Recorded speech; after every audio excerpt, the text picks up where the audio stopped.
What does the Ed Reed hiring at Bethune Cookman mean for Jackson State?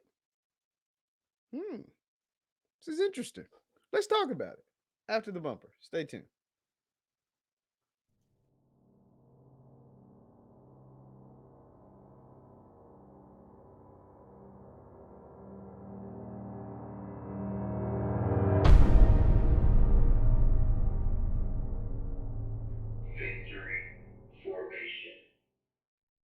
What is going on, everybody? What is going on, everybody? My name is JeffLightsyJr. This is the Victory Formation Sports Show right here on JeffLightsYJr, YouTube, Facebook, and wherever you get your podcast. As today we're talking about, the big news, the biggest news to hit the SWAC this week.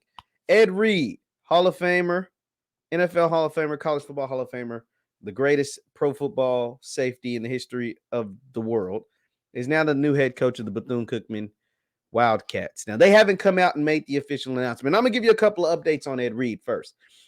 First, with Ed Reed, they won't have a press conference this week. It's not happening this week. It won't happen at the earliest next week. They're going to let this thing simmer. I've talked to some folks down there at Bethune. They're going to let this thing simmer, play out. You saw it's been talked about on Undisputed. You've seen a lot of the guys to do what I do, talk about this thing, be some really highly rated podcast shows, highly rated live streams, all that different type of stuff. It's awesome. They're going to let this thing play out in the public foray. You see all the different, Locked On. You got Locked On HBCU, Locked On Hurricanes, the Blitz City, Scotty, everybody, the Blue Bloods. Everybody's talking about it. So they're going to ride that wave. Another reason why they don't want to have the press conference this week is because it's Christmas break.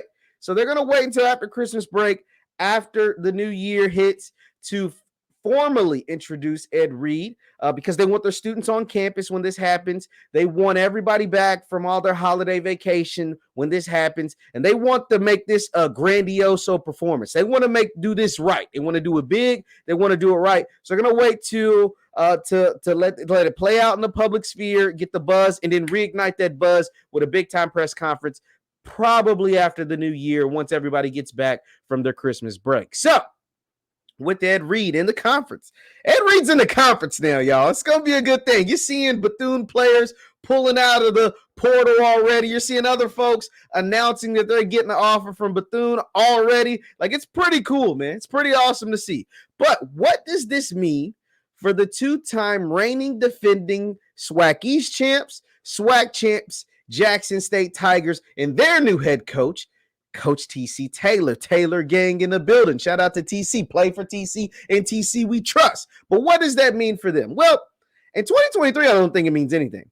I just think Jackson State will be simply too talented. I just think Jackson State will just have too many returning players, too many incoming players. I just think they'll be better than Bethune. Now, that's not to say Coach Reed can't put together a staff, and that staff can't go out there and hit that portal like crazy and get some of those sleeper high school players like crazy, and maybe even flip a player or two before February, or flip a player or two that's in the portal, whatever. Because as I told you guys, folks are going to be hitting the portal from now until August. They're going to just hit the portal, and until they find a landing spot. And some of them are going to land in Daytona Beach with Ed Reed. But for 2023, I just think Jackson State's too talented. I think Coach TC is putting together a really well-oiled machine. It looks as if they're going to get an offensive coordinator from Liberty that had spent a lot of time with Hugh Freeze. So that means they're going to keep that high-tempo, high-octane offense. All of that, to me, will just be overwhelming for Coach Ed Reed in his first season at BCU. I think Coach Ed Reed's first season at BCU, at Bethune-Cookman, will look a lot like when Deion Sanders took over Jackson State and got to play a spring season. I think it'll look a lot like that because the turnaround is similar. Deion Sanders didn't get to Jackson State until December, and they had games in February. And so, I mean, that's a hell of a turnaround right there. February, March, or somewhere around there. So it's a pretty quick turnaround. Coach Reed will have more time than that, actually, because he's getting hired almost January. Let's just damn near call it January because he's not going to be introduced until January. So let's call it January, but they don't have games until August. So you get a 7-month window. Now, granted, you missed, the early signing day, but the transfer portal exists. So that helps a lot of folks, and NIL exists, and the one-time transfer rule where you don't have to sit out exists. So all of that's going to work in his favor. But I don't think they'll be much of a threat to FAMU and or Jackson State because FAMU's the real threat. I mean, let's talk about the real threat's in Tallahassee. The real threat is in Tallahassee. But in 2023, I think TC's team is too talented. I think TC is assembling a really, really good staff. And I think TC has just the players. They'll just have better players than Bethune, at least as of now, unless some things change. But as of now, I think they'll be too deep. They have better players. And I think Coach Reed will struggle in his first year at Bethune. I mean, I just think he will. I think if he gets, I mean, this is a 2-9 team, y'all.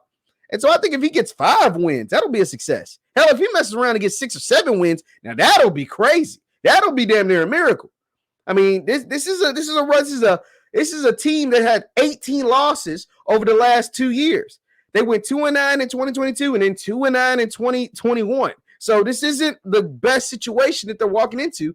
And unlike Jackson, now folks like to talk about Jackson and the facilities that they had and the facilities that they didn't have or whatever, but they were building towards something, and they still had a stadium that seated 60,000 people, and they still had a lot of things going for them that made it a perfect spot for Deion Sanders to come into, whereas Ed Reed is a little different.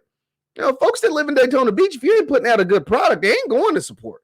You know, Jackson State led FCS in attendance even when they weren't good. But Daytona Beach is a lot more to do down there, so you got to put out at least a productive product, a product that makes sense, a product that people can believe in, or you ain't going to even get no support. Now, he's Ed Reed, so he's going to get some level of support, but we're talking about challenging for a SWAC East title or challenging the champs of the SWAC the last 2 years.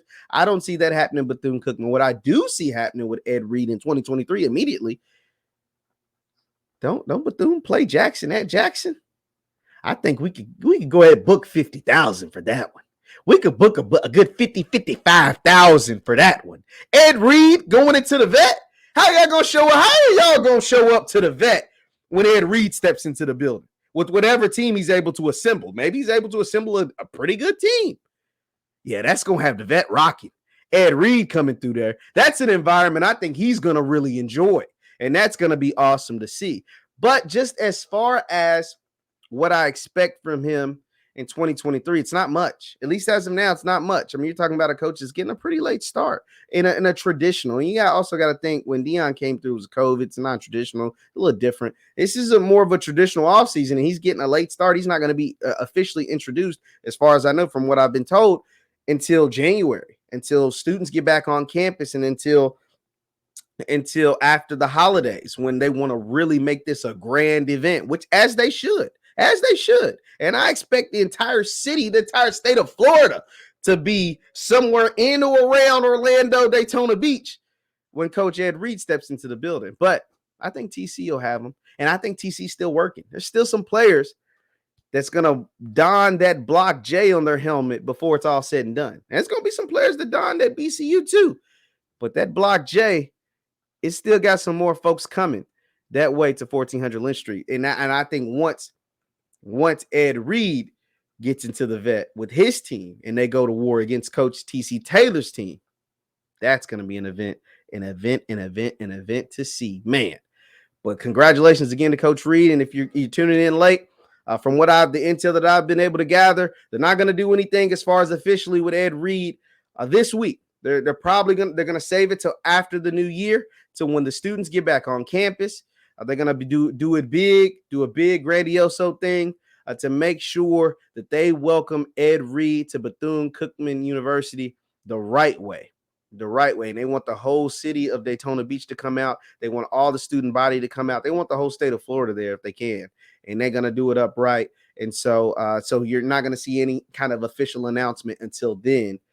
But they did put the tweet out and saying, hey, we got him. Just in case y'all wanted to know. Yeah, the rumors are true. We got him.